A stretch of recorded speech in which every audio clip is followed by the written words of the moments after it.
আসসালামু আলাইকুম। এই তো চলে এসেছি আজকের ব্লগটি নিয়ে। তা আমি শুরুতে মাংস রান্না করছি নতুন আলু দিয়ে চিকেন। তাই যে মশলাটা কষিয়ে নিয়েছি, তেলটা বেরিয়ে এসছে, এবার মাংসগুলোকে দিয়ে দিলাম। দিয়ে এখন ভালোভাবে নেড়ে চেড়ে এটাকে কষিয়ে নেব। অল্প জালে কষিয়ে নেব, তাহলে লবণ ঝাল ভিতরে ভালো করে ঢুকবে। মাংস কষা হয়ে গিয়েছে, যে তেল বেরিয়ে আসছে দেখুন। এখন আমি ঝোলের পানি দিয়ে দেবো।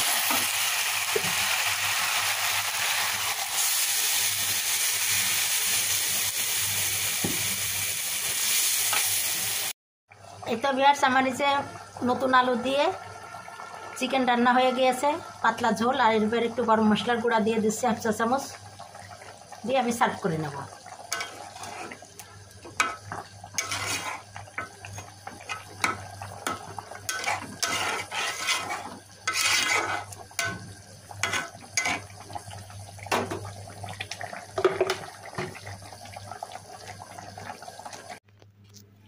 আর কিছু পটল ভাজি করেছি, এই যে এভাবে কেটে নিয়ে।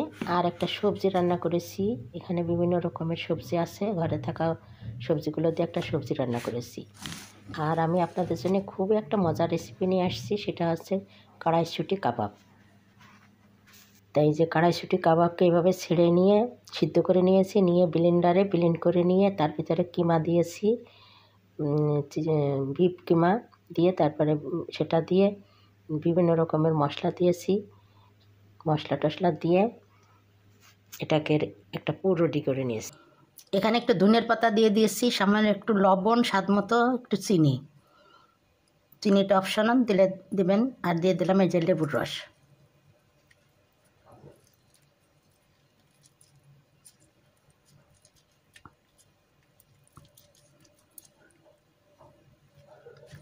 এবার দেবো একটু টমেটো সস।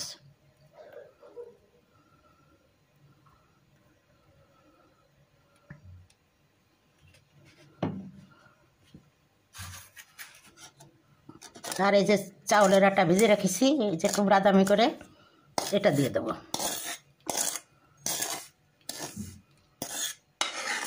এটা দিলে খেতে বেশ মড়মড়ে কড়মড়ে হবে, খেতে ভালো লাগবে। এখন আমি সবগুলো ম্যাশ করে নেব, মিশিয়ে দেবো ভালো করে।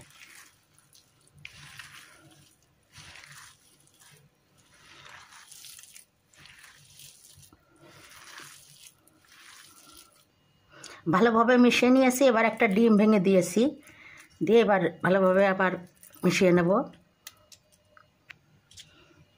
এবার আমি এরকম শেপ করে করে বানিয়ে নেব। বানিয়ে একটা প্লেটে এভাবে রেখে দেবো, ফ্রোজেন করে ডিপ ফ্রিজে রেখে দেবো। যখন দরকার হবে ততটুক পরিমাণে সে কটা পিস বের করে এভাবে একটা ট্রেতে রেখে দেবো। এরপরে র্যাপিং পেপার দিয়ে আর একটা স্তর দেবো, এভাবে কয়েক স্তর দিয়ে সাজিয়ে নেব। তারপরে ডিপ ফ্রিজে রেখে দেওয়ার পরে শক্ত হয়ে গেলে তখন একটা ব্যাগে, জিপলক ব্যাগে বা বক্সে রেখে দিলে আপনার প্রয়োজন মতো আপনি ব্যবহার করতে পারবেন। বিভিন্ন রকম শেপ দিয়ে বানানো যায়।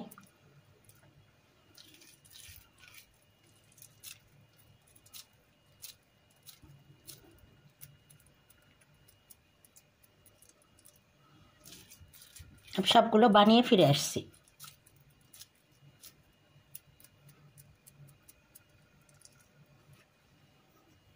এই তো ভিউয়ার্স, আমি সবগুলো বানিয়ে নিয়েছি। আর এই যে উপরে এই যে র্যাপিং পেপার, এই যে এভাবে এই যে জোড়ে দিয়েছি, উপরে ঢেকে দিয়েছি যাতে ফ্রিজের গন্ধটা না ছড়িয়ে যায়। এভাবে ভালোভাবে মুখটা সিল করে দেবো, দিয়ে এটাকে ডিপে রেখে তারপরে জিপলক ব্যাগে বা যে কোনো ব্যাগে বা টিফিন বক্সে এটা রেখে দিলে আপনি যখন খুশি তখন ইফতারের সময় বানিয়ে খেতে পারবেন। আমি এখন কিছুটা ভেজে দেখাবো আপনাদেরকে কেমন হয়েছে। ভিউয়ার্স, এই যে আমার কড়াইশুঁটির কাবাবগুলা এই যে জমাতে দিয়েছিলাম ডিপ ফ্রিজে, দেখুন এইভাবে এই যে র্যাপিং পেপার দিয়ে এভাবে জোড়ে রাখিছিলাম একটা পর একটা স্তর দিয়ে। এইগুলো এখন এরকম করে আমি সব ছড়িয়ে একটা ব্যাগের ভিতরে রেখে দেবো বা বক্সে। যখন দরকার হবে, যে কটা প্রয়োজন হবে সে কটা আবার ভেজে ইফতারের সময়তে খাওয়া যাবে।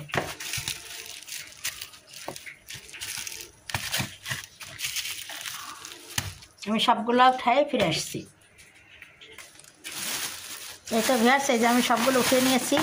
আর এই দেখুন, একটার সঙ্গে একটা লেগে নাই। এইভাবে আমি মুখটা বন্ধ করে ডিপ ফ্রিজে সংরক্ষণ করে রেখে দেবো, দীর্ঘদিন ভালো থাকবে। এভাবে আপনারাও রেখে সারা রোজার মাস ইফতারের সঙ্গে বানিয়ে বানিয়ে খেতে পারবেন। এখন আমি ভেজে দেখাচ্ছি। এখন আমি এই যে কড়াইশুঁটির কাবাবগুলো ভেজে নিচ্ছি।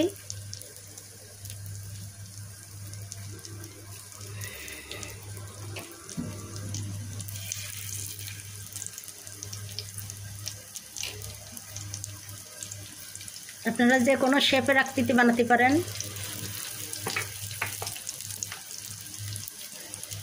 কিছুটা আমি ইফতারের জন্য ভেজে নিচ্ছি, আর বাকিগুলো আমি ফ্রোজেন করে রেখে দিলাম, অন্যদিন ইফতারিতে বানিয়ে খাওয়া যাবে। খুবই মজাদার এবং হেলদি একটি কাবাব।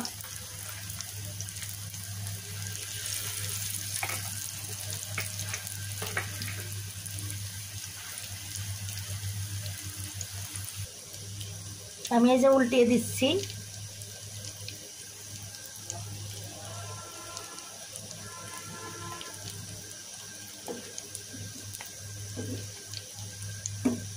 সবগুলো বাদামি বাদামি করে ভেজে নেব। ভিউয়ার্স, এই যে আমার কাবাবগুলো সব ভাজা হয়ে গেছে। আমি এবার সার্ভ করে নেব। আমি এই যে সার্ভ করে নিচ্ছি।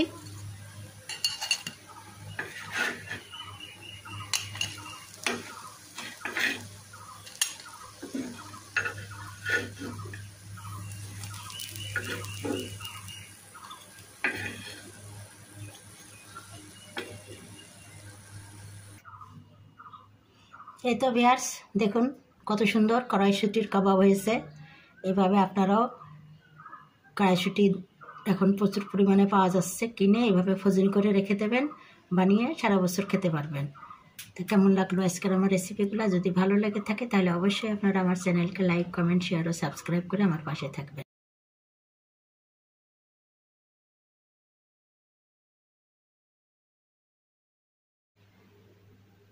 এই ছিল আমার আজকের ইফতারি। এটা আছে ফ্রুট সালাদ, বিভিন্ন রকমের ফল আছে এখানে, আর এই যে কাবাব, কড়াইশুঁটির কাবাব, আর আছে পুরি, আর এই যে একটু মিষ্টি। তো কেমন লাগলো আজকের আমার রেসিপিগুলো? নিশ্চয়ই ভালো লেগেছে। ভালো লাগলে লাইক, কমেন্ট, শেয়ার দিয়ে আমার পাশে থাকবেন। আজকের মতো বিদায় নিচ্ছি। আল্লাহ হাফেজ।